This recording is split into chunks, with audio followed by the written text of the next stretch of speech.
Chapter 3. The Weight of Survival. Joel Walker sat in the dim confines of his jail cell, the rough stone walls closing in on him. A small barred window high above was his only source of light and a meager glimpse of the world outside.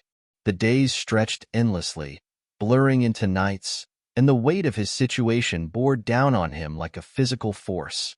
The villagers' accusations had escalated since his imprisonment. Initially arrested for theft and suspicion of being a spy or sorcerer, Joel now faced graver charges. A recent murder in the village had thrown the community into turmoil, and with no clear culprit, Joel, as the mysterious outsider, became the convenient scapegoat. His attempts to explain his innocence were futile, hindered by the language barrier and the villagers' growing fear and superstition. Food was scarce. A simple bowl of gruel passed through the cell bars once a day. The lack of nourishment and the cold, damp conditions began to take a toll on Joel's body and mind. His thoughts often drifted back to the moments before his inexplicable journey through time, to the shimmering rift in space, and the overwhelming light that had engulfed him. He wondered if his team had noticed his disappearance, if they had found any clue of what had happened to him. The thought of never returning home, never seeing his loved ones again, weighed heavily on him. The jailer, a burly man with a perpetually stern expression, visited occasionally, sometimes to deliver food, other times to offer grim news of the village's deliberations about Joel's fate. The atmosphere in the village had grown more hostile, and rumors of Joel being some kind of malevolent force had taken root. The jailer, though initially indifferent, now looked at Joel with a mixture of fear and distrust, as if uncertain whether he was guarding a human or something far more sinister. One day, Joel was taken from his cell and brought before a small tribunal of village elders and the magistrate.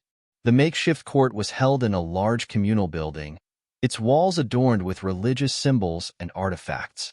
The villagers packed the space, their faces stern and expectant. Joel's heart raced as he stood before them, his hands bound and guards flanking him. The magistrate spoke in a solemn tone, his words heavy with the weight of judgment. Joel's grasp of Aramaic allowed him to understand fragments of the accusations: theft, deception, sorcery, and now murder. The murder charge, in particular, seemed to be the focus, as the victim had been a well-respected member of the community.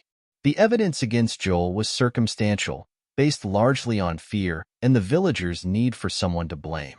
Joel was given a chance to speak, but his words, though heartfelt and sincere, fell on deaf ears.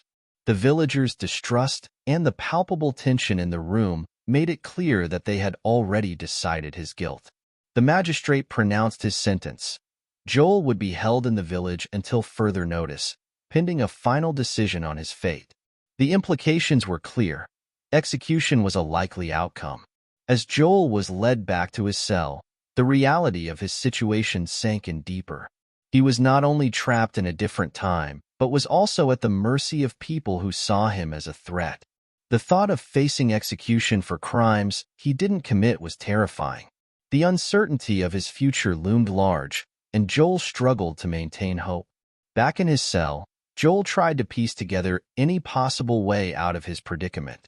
He considered escape, but the village was heavily guarded, and he was weak from lack of food and rest.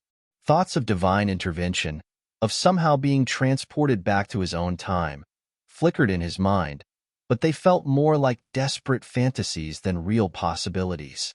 Days continued to pass, each one a torturous wait for news of his fate.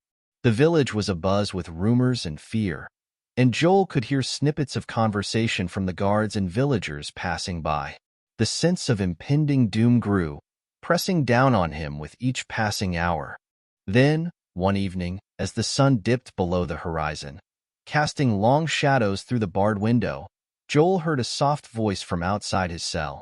It was the jailer, but his tone was different, more urgent, almost conspiratorial.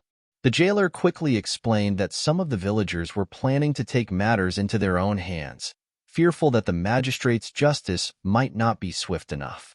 Joel's time was running out.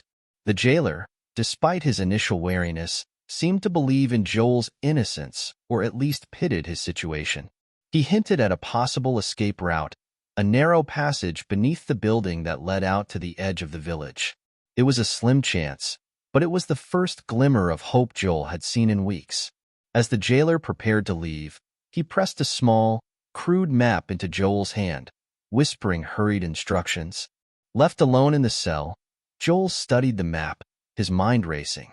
The passage was narrow and likely treacherous, but it offered a way out, a chance to escape the unjust fate that awaited him. As darkness enveloped the village, Joel resolved to seize this opportunity. It was a desperate plan, but in his situation, desperation was all he had left.